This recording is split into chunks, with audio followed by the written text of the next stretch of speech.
Hey, welcome back to Spirituality Uncorked. I'm Jeff Harris, along with Lori Savage. Lori. You haven't been here in a while. No, I haven't. It's so good to have you back. I'm so glad to be back. I'm excited to talk to you about some things we talked about off camera because I'm ready to go on that journey and take it.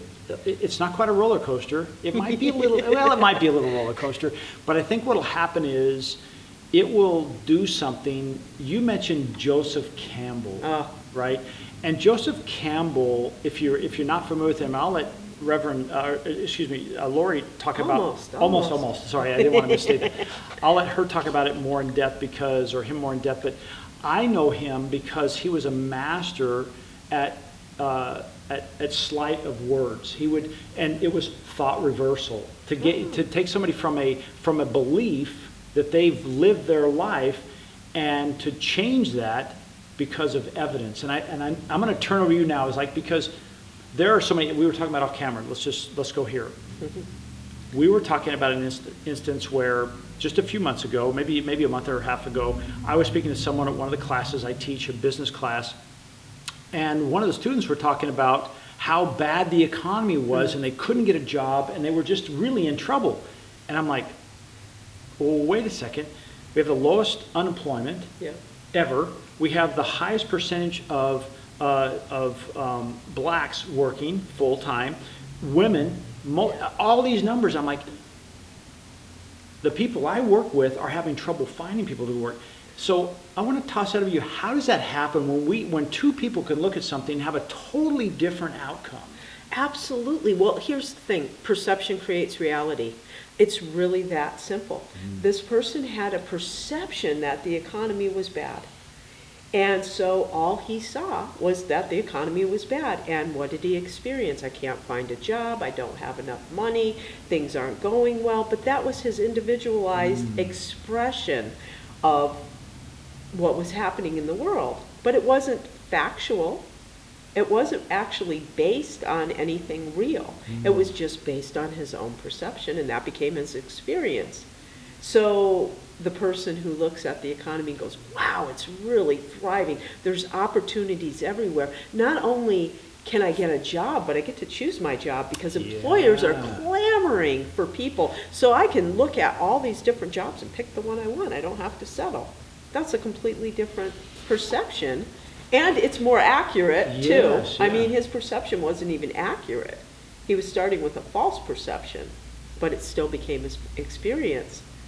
It doesn't matter. It doesn't matter if it's true. That's just it. I was just going to ask you, even though it's not true, and I mean, I've had this conversation of a gentleman who is on the opposite side of the political scale. I won't say one way or the other. And it didn't matter, Lori, if I actually gave factual written evidence of something, they still I remember him saying, anybody could write that. Who says that's true? I'm like, well, this is from the government, or whatever. We seem to have a lot of those conversations lately, don't we? Yeah, it's just wild. Now and so my question on this is, how does someone change their belief if they're not getting the outcomes they're looking for? So we talked about this a little bit before. I'm not a firm believer in focusing on changing our beliefs. First of all, it's a lot of work, and beliefs they're everywhere. I mean, we're kind of swimming in a sea of beliefs, right?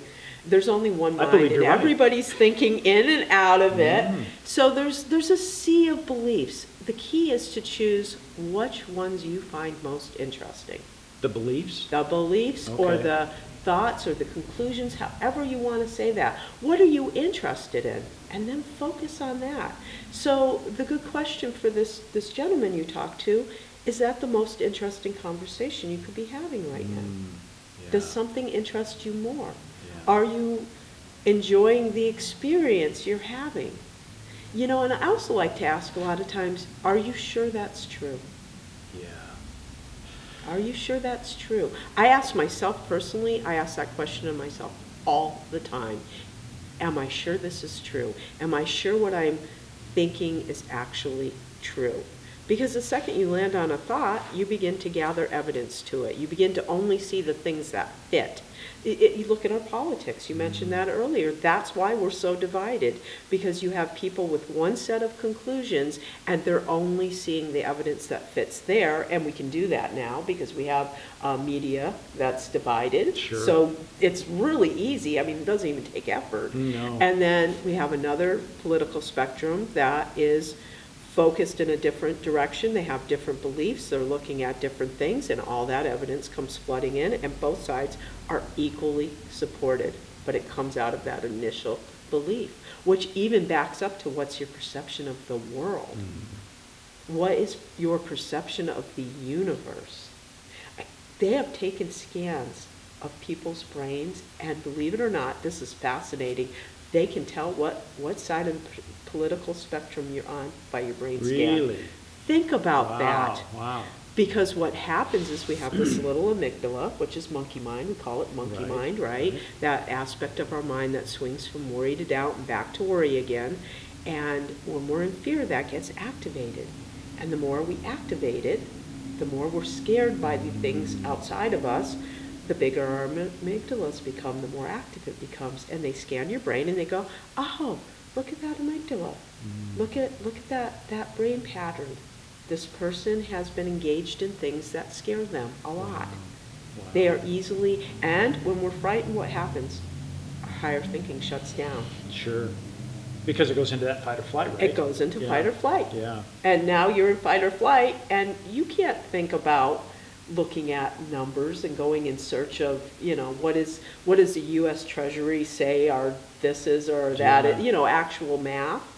You're not thinking about that. You're just thinking, I'm in panic mode and I need to get a job. But there aren't any jobs. And so down the rabbit hole you go. Yeah. You know? Well, I want to shift just a little bit on this because we're talking about still perceptions, right? And beliefs. And there's a belief that there is good and evil. Yes. And yet what we believe is there's only one. Yes. Can you kind of take us through that journey and kind of explain, what is this good and evil, and really how does it feed one another? Absolutely. That is ultimately the first decision that we all make in life, and we can choose to make it again at any time. So Joseph Campbell, who you mentioned earlier, he talks a lot about religions. That's his thing, right? Comparative religion.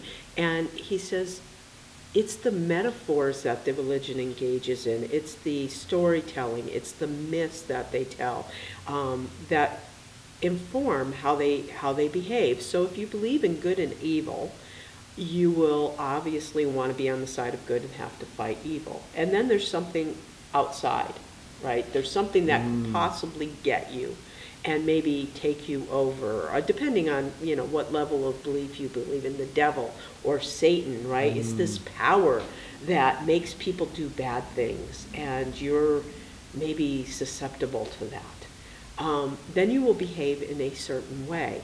And he talks about the Native Americans, or just natives in general around the world, who have a belief that everything is the body of God. Think about that for a moment. They walk on God. The planet is living and breathing, and it is a representation of God. Every animal to eat, to sacrifice an animal so that you may eat, is a holy act. There is such reverence and respect for that animal, such reverence and respect for the earth that you walk upon, for the trees. Everything is informing you, and you are one with it. You are connected to it. And there's only one thing happening, and that is God. And of course, that's what we believe. Yeah. There's only one thing happening, and it's all God. So of course the question arises, then why do bad things happen? Well, you just took it right out of my mouth, yeah.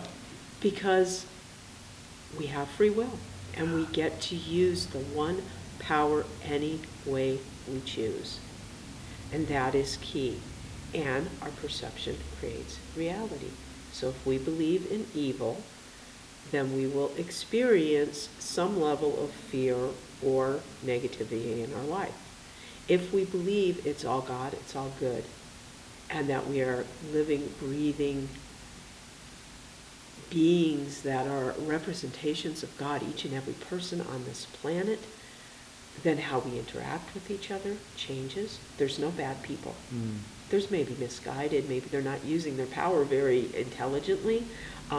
They could be using it to create things that are not serving them, but they're still connected to us. Yeah.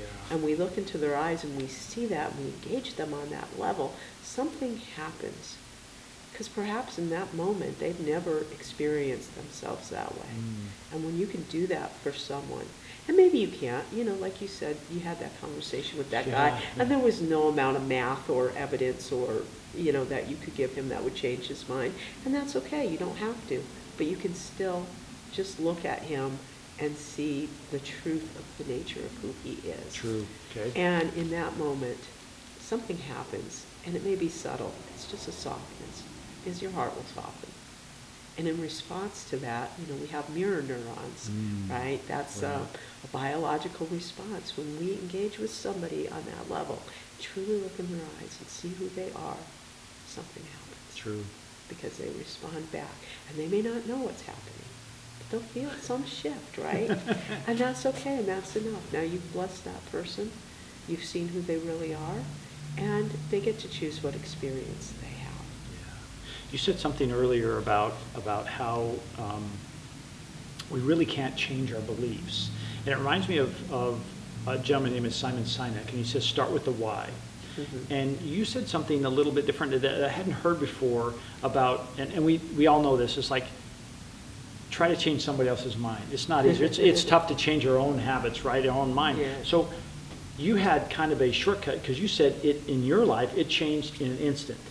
Yes, when I saw that, it was probably the greatest thing I've learned that I've been able to apply instantly. So I won't even say learned. I saw something.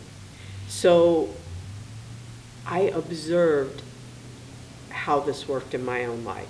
So I looked at, oh, that's just a belief. I started looking for what do I believe, what's my conclusion, what's my thought process on each and everything. It made me a little nuts at first, right? Because I'm like observing, I'm going, oh, that's how I have that wired.